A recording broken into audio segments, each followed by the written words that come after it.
ഈ യാത്രയിൽ നമ്മൾ ഇനി കാണാൻ പോകുന്നത് വാസുവേട്ടനെയാണ്.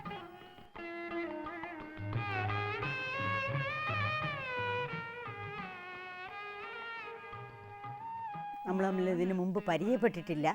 ഒരുപാട് കാലമായിട്ട് ഉദയ സ്റ്റുഡിയോയിൽ ഉണ്ടെന്ന് ഞാൻ കേട്ടിട്ടുണ്ട്. അങ്ങനെയാണ് ഞങ്ങളെ കാണാൻ വന്നത്.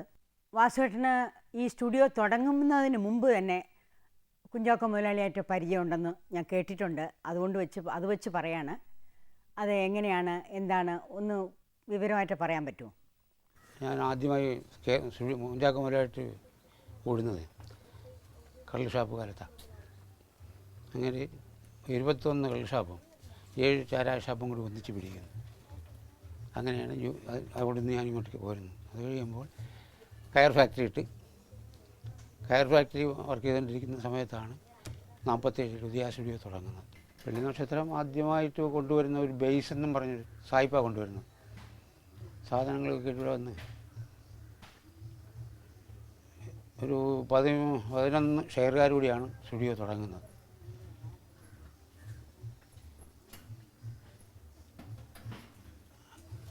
പടം എടുത്തു കഴിഞ്ഞ് ഈ വെള്ളി നക്ഷത്രം പൊട്ടിക്കഴിഞ്ഞപ്പോൾ ഇവരെല്ലാവരും പിരിയുകയാണ് ചെയ്തത്. പിന്നെ കുറേ കാലത്തേക്ക് സമ്പന്നമായിരുന്നു. കോയി സാർ വന്നു കഴിഞ്ഞ് KNK പ്രൊഡക്ഷൻ്റെ രീതിയിൽ നല്ല തങ്ക തുടങ്ങി, ജീവിതനക ഇതെടുത്തു കഴിഞ്ഞ് അവർ മാറുന്നു.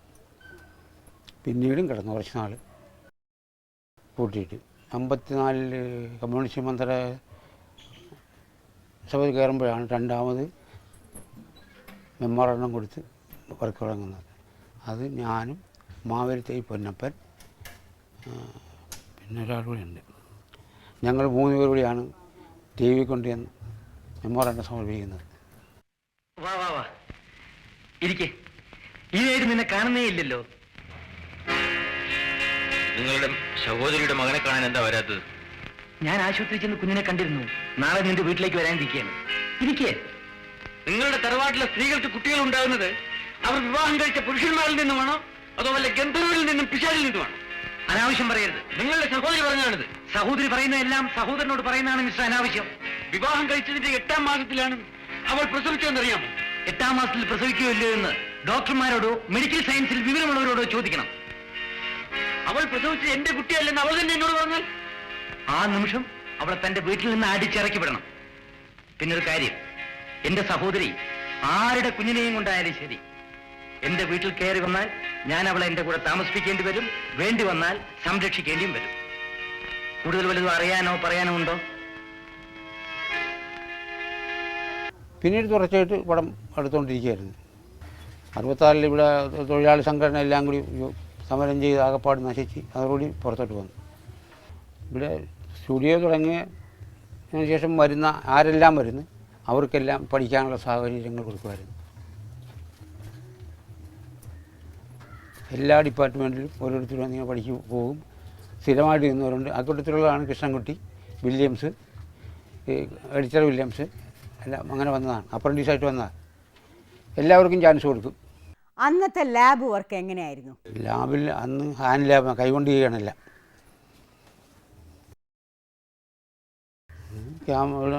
സെറ്റിലിന് സാധനം വന്നു കഴിഞ്ഞ് ഡാർക്ക് റൂമിൽ കൊണ്ടുവന്ന് ക്യാമറയിൽ നിന്ന് എടുത്തിട്ട് ഞങ്ങളുടെ കസ്റ്റഡി വരും. അതെൻ്റെ കയ്യിലാണ് വരുന്നത്. അതെടുത്തിട്ട് ബൈൻഡ് ചെയ്യും. അതിന് പ്രത്യേക ഫ്രെയിമുകളുണ്ട്.